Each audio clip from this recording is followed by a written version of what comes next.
Le livre de l'Ecclésiaste, chapitre 2. J'ai dit en mon cœur, allons, je t'éprouverai par la joie. Jouis donc du bien-être. Et voici, cela aussi est vanité. J'ai dit au rire, tu es déraison. Et à la joie, que fait-elle?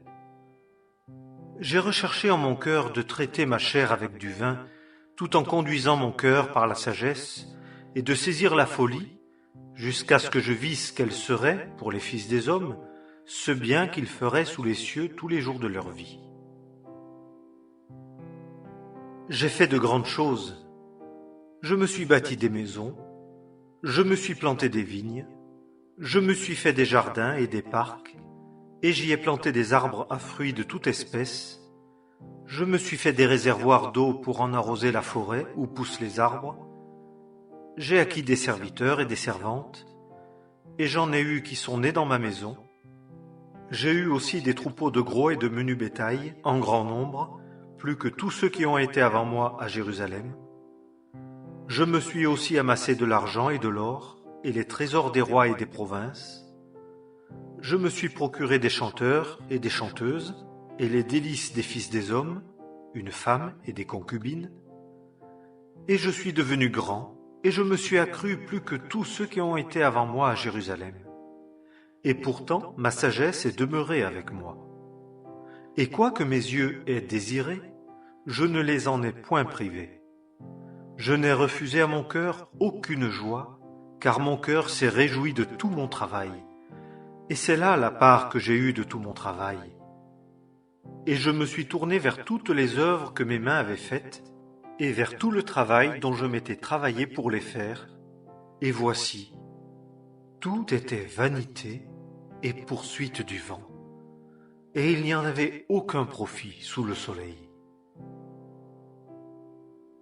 Et je me suis tourné pour voir la sagesse et les choses déraisonnables et la folie. Car que fera l'homme qui viendra après le roi? Ce qui a été déjà fait. Et j'ai vu que la sagesse a un avantage sur la folie, comme la lumière a un avantage sur les ténèbres. Le sage a ses yeux à sa tête, et le fou marche dans les ténèbres. Mais j'ai connu, moi aussi, qu'un même sort les atteint tous. Et j'ai dit en mon cœur, le sort du fou m'atteint, moi aussi. Et pourquoi alors ai-je été si sage? Et j'ai dit en mon cœur que cela aussi est vanité. Car jamais on ne se souviendra du sage, non plus que du fou, puisque déjà dans les jours qui viennent tout est oublié. Et comment le sage meurt-il comme le fou? Et j'ai haï la vie, parce que l'œuvre qui se fait sous le soleil m'a été à charge, car tout est vanité et poursuite du vent. Et j'ai haï tout le travail auquel j'ai travaillé sous le soleil, parce que je dois le laisser à l'homme qui sera après moi.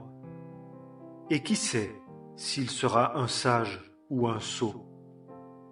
Et il sera maître de tout mon travail auquel j'ai travaillé et dans lequel j'ai été sage sous le soleil. Cela aussi est vanité. Alors je me suis mis à faire désespérer mon cœur à l'égard de tout le travail dont je me suis travaillé sous le soleil. Car il y a tel homme qui a travaillé avec sagesse et avec connaissance et avec droiture, et qui laisse ce qu'il a acquis à un homme qui n'y a pas travaillé pour être son partage. Cela aussi est vanité et un grand mal. Car qu'est-ce que l'homme a de tout son travail et de la poursuite de son cœur dont il s'est tourmenté sous le soleil? Car tous ses jours sont douleur, et son occupation est chagrin. Même la nuit, son cœur ne repose pas. Cela aussi est vanité. Il n'y a rien de bon pour l'homme que de manger et de boire et de faire jouir son âme du bien-être dans son travail. Et j'ai vu que cela aussi vient de la main de Dieu. Car qui peut manger et qui peut jouir plus que moi? Car à l'homme qui est bon devant lui, Dieu donne sagesse et connaissance, et joie.